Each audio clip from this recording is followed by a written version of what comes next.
Hey, everybody. Welcome to the Mob Mentality Podcast, where we have Miss Julia Block Pearson with us today.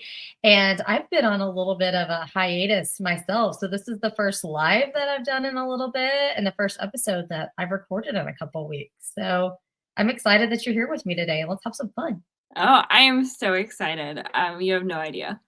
This is going to be awesome. So, we're going to talk today about all things motherhood, building a brand, and I'm excited for you to share parts of your story on how your vision for wanting a family actually pushed you, it seems like, in the Mhm. direction to Yeah. go all in on yourself. Totally. So, for those of you who we've never met, my name is Julia. I live in Salt Lake City with my husband. We've been married for almost 3 years, and our 1.5-year-old going on like 15 in like all the emotions daughter and 3 dogs. And so I own a business. I own this marketing agency that we started like around 6 years ago. But you're exactly right, Seisha. So I'm trying to figure out where to start. Like, I actually graduated and was gonna go into nonprofit work, and I Okay. did that for a little while. As, like, the youngest person at every nonprofit, I was always put in charge of all of the social media accounts, like, and for all my, like, social media managers out there, like, we all get it, like, we were there, we were, like, the tiny little millennials, who the Gen X and boomers were like, we have no idea what we're doing, so you're gonna do this. So I kind of self-taught, knew that I wanted to start a business, and I wanted the freedom. I dipped my toes into multi-level marketing for a few years, did really well, but it just wasn't the right fit for me. And so I Hmm. knew that it was coming. I figured I would wait until I was married and had a consistent paycheck coming into our home and would have health insurance. Okay. The cards did not fall that way. Like, it just did not pan out because I was in my last job, I was in a position where a supervisor had sexually harassed myself and a few other women. The Wow. CEO and HR department did nothing about it, and so I was like, "Peace out. Can't do this anymore." Like, I was beginning to not like myself, not like the work that I was doing. Even I feel like my perspective on people was changing, and so I knew that Yeah. I needed to get out. So I had 3 months of savings, in my bank account, and I was like and I had a part-time job, um, and I was like, "Alright, let's see if I can sell social media services." So that's how it all started. When I think back to that, I think of that Julia being young and gutsy. Not that I'm old, like, I'm in my 30s, but I just think of her and I just have so much, like, compassion, and I'm just so proud of that Julia because she took on something really hard and had no idea where it was going. And from the very beginning, let me tell you guys, like, I was as single could be. Like, I was online dating. Not meeting Yeah. anybody who, like, was, like, really, like, future partner material, but I knew that I wanted that to be part of my story, and so A family. yeah, so a family, a husband, a kids eventually, um, and I knew that I had so many friends who were also business owners who were able to spend all this time with their kids, and I was like, "I want that." And so Hmm. I actually hired a business coach that specializes in helping families find freedom before I found a boyfriend, you guys.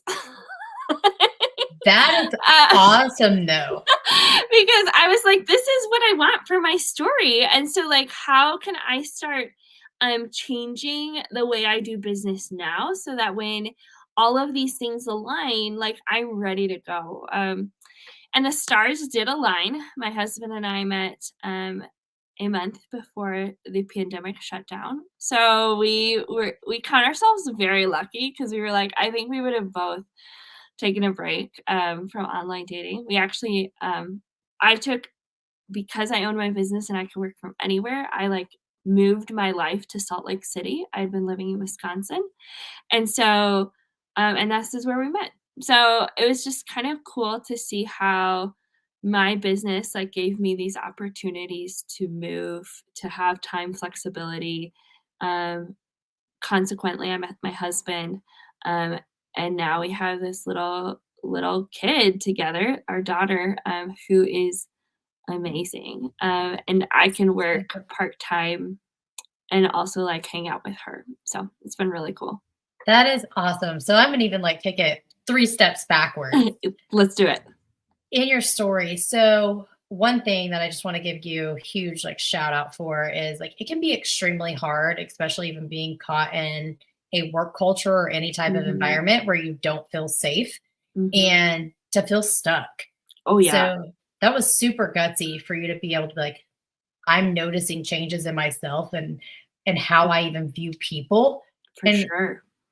it sounds like that was not you. Like that's No. not who you Mhm, wanted to become. mhm. For sure. No, you're exactly right. I think that, for anybody listening who's also been in, like, an unsafe work environment, like, I see you. It is, like, so hard, especially when people don't believe you, and I think that there is enough in me that I could say, "I don't want this for myself, Mhm. and I can't handle this, any longer." But I also had people who, um I I have the privilege of having, like, a family who, like, was like, "Yeah, you gotta do what you gotta do." Like, and I realize that Yeah. not everybody has that, but I think that when you're in one of those unsafe work environments, the best thing you can do, um, if you don't have the financial flexibility to leave right away, is to find people who are gonna support you and who do believe you, because validation is everything. So, Yeah. That's so good. mhm, Thank you for that. And then I was like an unexpected share. So I'm really glad that you put that in there of you can get past it. Like you mhm, can leave and be really successful and you're not mhm, defined. I feel like I find so many women, very successful women that mhm, feel like defined by mhm, themselves professionally. mhm, And they may even want, it's like they want the family, they want the kids. And it's like, how do I have both? mhm. Right? Like Totally. I got myself in that position. Oh, for sure, and I do too. Like, even just this past week, I was at a conference in Nashville, and I have some good friends at this conference, and, I brought my husband and my kid along, and so they were hanging out all day, and my husband was sending me pictures of Maddie, our daughter, and I was like, "Can you please stop?" Like, I would rather, like, be hanging out with this kid who I am, like, obsessed with than, like, being at this conference, so, like, please stop sending pictures. But I told my friend, like, they were having a happy hour after the conference, and I was like, "I can't decide, like, I want to go back to the Airbnb and hang out with this kid, and I am like, I feel crazy." Like, I feel like I'm too obsessed with her, or, like, too, like, it's almost like I felt like I was too much of a mom, or, like, my motherhood was taking over my Mhm. personality. And my sweet friend, her name is Amber, was like, "Julia, you do what you gotta do." Like, she's like, "Your kids are only little for so long, and you need Yeah. to enjoy the heck out of them." But I think that we are also in a culture where we're told it's either or. Mhm. Um, there's very little room and very few examples of people who are doing both and so I think that that has been another key thing, is to have women in my life who I'm like, "That's what I want." Like, Yes, so mhm, mentors, like people to mhm. model and follow. Yeah, for sure. How do you even because I was literally just having a conversation with a client this Mhm, morning and we were talking about it's like when everything seems like super chaotic, it's like almost default mode of okay, everything around me is crazy. Like I got to step my game up instead of mhm, actually like taking a step back and appreciating where I'm at. mhm, And I told her it's like it's giving ourselves grace where we're at, but not mhm. an excuse to not take care of ourselves either. Like it's grace, not Totally, excuses. totally. So with you, it's like, how do you bring yourself back down to like, it's okay to be really professionally driven and like you own a business. Mhm. And I'm sure it is constant Yeah. to being like, okay, I need to shift gears and like wear mom hat for a while and Mhm, be in mom mode. mhm. How do you do that for yourself? I'm not very good at it, so I'm just gonna put this out there.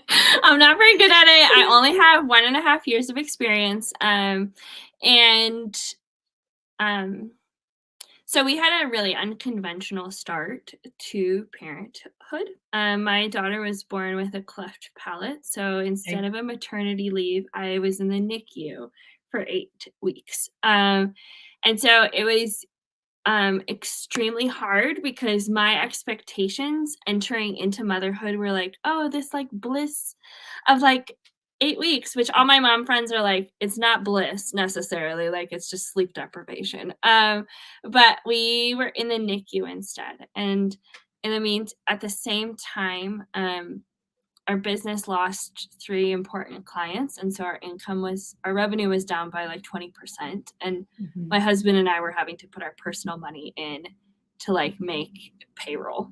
So like it was Yeah. a really, really yucky 2 to 3 months. And I think what I have learned the most through that experience is the idea of grace, because all of a sudden I was like, you know what? I'm going crazy sitting in the NICU, the neo intensive care unit with my daughter, for 12 hours a day.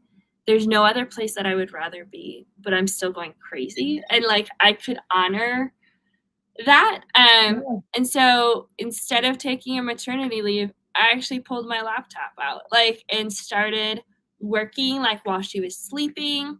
I told my team, yes, I'm like going to be working, but like don't schedule me for anything that can't be moved. Like I'll Okay. show up, but if a doctor walks in, I'm going to close my laptop and be here. And so I feel like in a way, I felt guilty at first because I was like, here I am, like working, like I Yeah. should What are be. people going to think? Right, like, but I needed that for my own sanity, and so I feel like that's one of the things that I learned really quickly early on, is that I need both. Like, I need Mhm. both to show up well as, like, a good mom and to show up as a good business owner and a good boss, and so now I kind of try to channel that every time things do feel chaotic. Recently, like, we had right now, I'm not very good at it. So, like, because we had an employee leave who was a very pivotal role. Yeah. And so right now I'm doing 2.5 jobs, and which is not fun.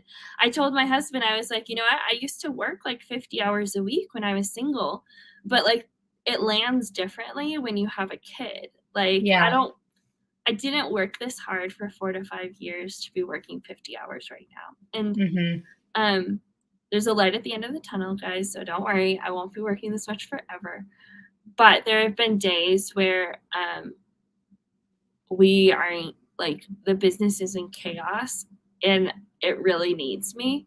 But I will tell my team, you know what, who needs me more is Maddie. And I want to put her to bed. So I'll be back at Mhm. 8 p.m. So I feel like for me, it's been like there's seasons of like overworking and less Yeah. working, but then also like still in the overworking seasons, being like, you know what, in 10 years, I'm not gonna remember this day, but like Maddie's gonna remember how I cared for her, and I'm gonna remember how we connected. Like that, like Yeah. is gonna matter more in 10 years anyway.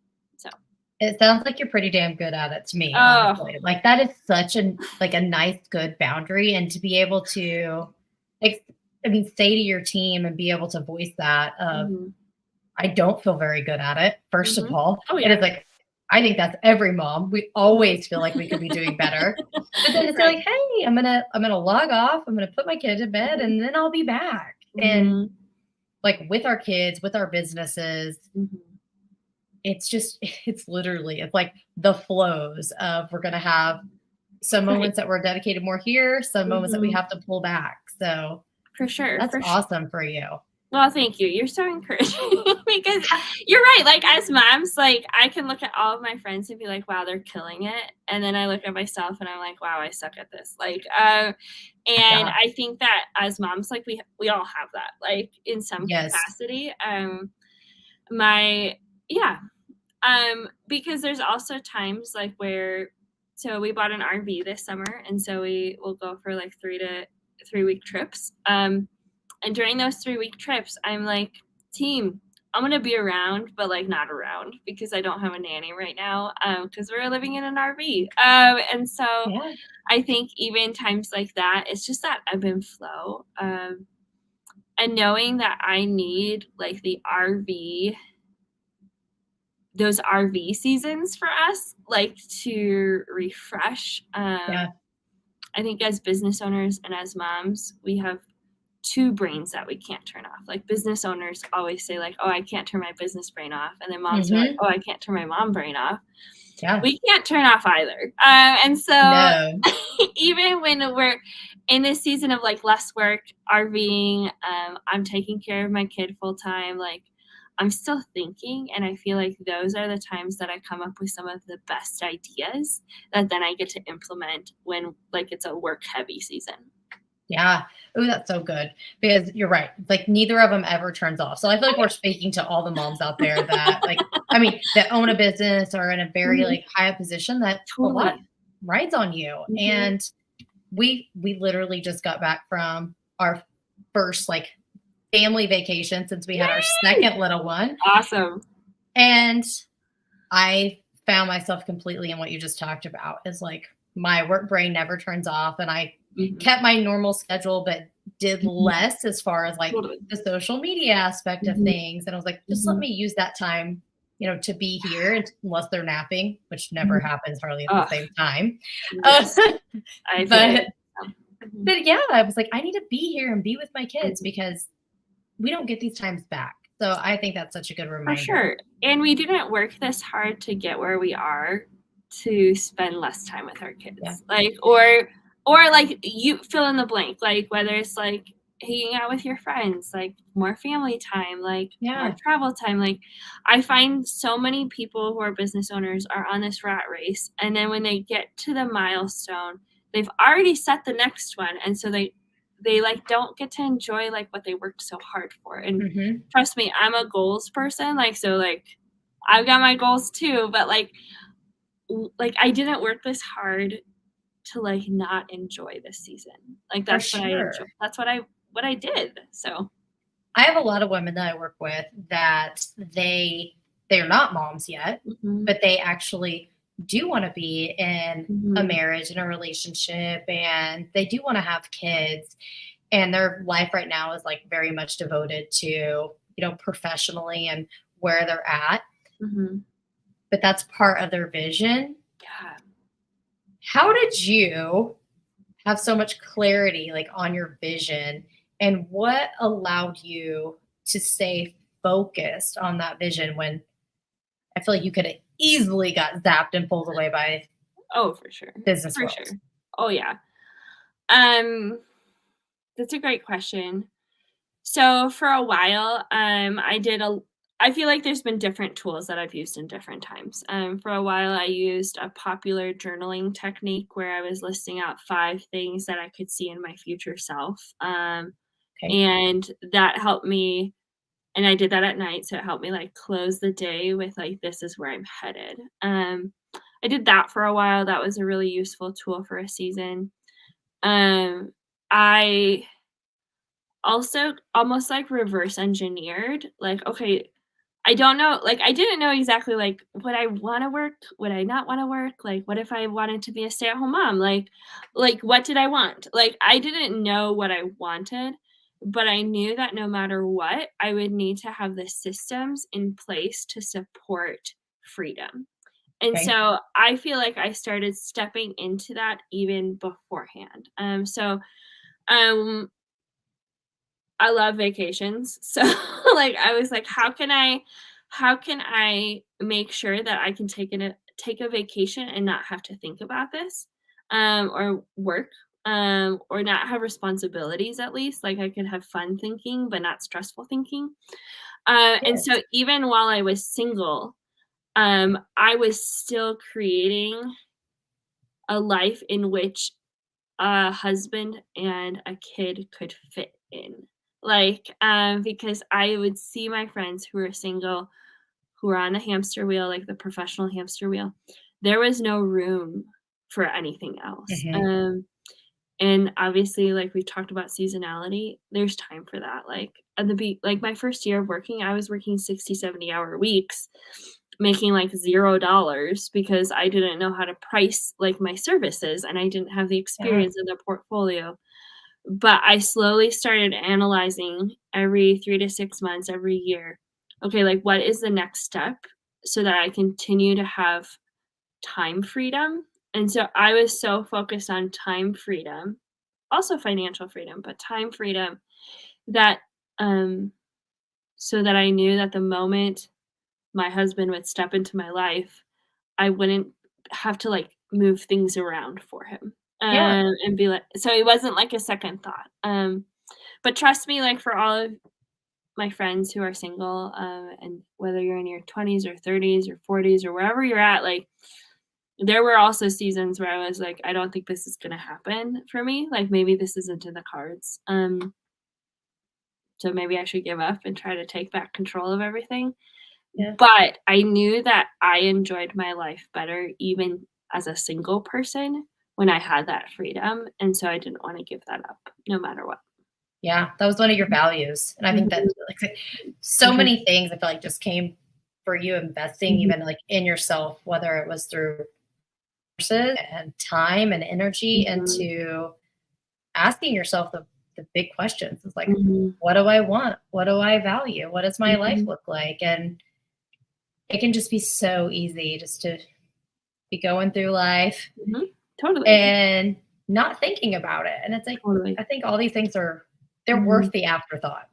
Yeah, for sure. Another practical thing that I did was, for those of you who are familiar with the Eisenhower matrix, it's like a really great exercise where it's like there's the y-axis and the x-axis, and I don't know which one is up and down, but the like you have 4 quadrants where one is like things that I like to do and that I'm good at. Then there's things that I'm good at but I don't like to do, or there's things that I there's also like things that I'm bad at and things that I don't like doing. So like Mhm. there's 4 quadrants and every 6 months I would do that so that I was moving in the direction of like doing the things that I love doing and that I was good at.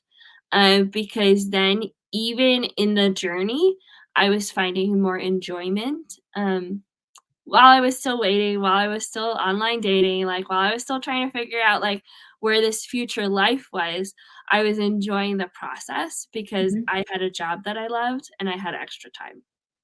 So good. Well, do Mhm. you mind even like so telling women that may be listening that are looking for your services, like what you do, what your agency is all about? Yeah. So my agency is called Stratos Creative Marketing. Our whole mission is to help business owners improve their relationships with social media. So that's our whole goal. Because there's in all of us, there's a part that is exhausted by it and tired of it, because it's like a constant churn. And so our Mhm. goal is to help people improve their relationships or at least their businesses on social media with content creation, so content that people are really proud of, and also lead generation. So, like, let's actually making money off of social media and not just have pretty pictures. And so that's what we do. We work with any size businesses. Like, we have like a solopreneur who is just starting and told me she wants to be famous, and so now we're gonna make her famous. Yeah. So And good. we also have like billion-dollar companies who their marketing team is just like a 1 or 2 person show, and they want some social media experts on the team. So yeah, we kind of work with we run the gamut in terms of clients. Wide range. Awesome. Mhm. So where can the listeners get connected with you personally, with your Mhm. business? Yeah. So if you want to follow me personally, I spend most of my time on Instagram at Julia Block Pearson. If you follow me, I'm just gonna warn you, like, most of the content is my kid. Because I am that mom. I am, like, the mom who I thought I would never be, but, like, I am like, "Wow." Like, only photos of my kids are in my camera roll at this point. And then, If you want to follow us professionally, you can follow me at Stratos Creative.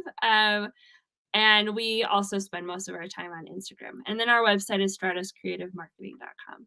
That's awesome. I'll put all that in the description. And I'm laughing because when we were on vacation, my phone said, "Your phone storage is full." I'm like, how can this happen? I have the highest one that I can have.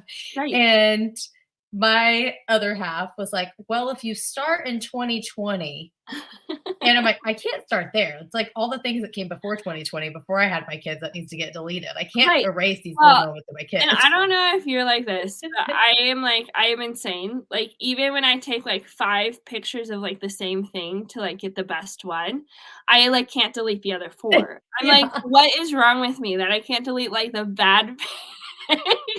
Because Because they're still so cute. I know. And so, Yeah. anyway, you will see a lot of pictures of Maddie and videos and reels. Right now, she's obsessed with, inanimate animals. So, like, we went to, like, my grandparents' house, and they have this raccoon to, like, this, like, raccoon statue, and she'll just go over and pet it. Like, and so, like, Awesome.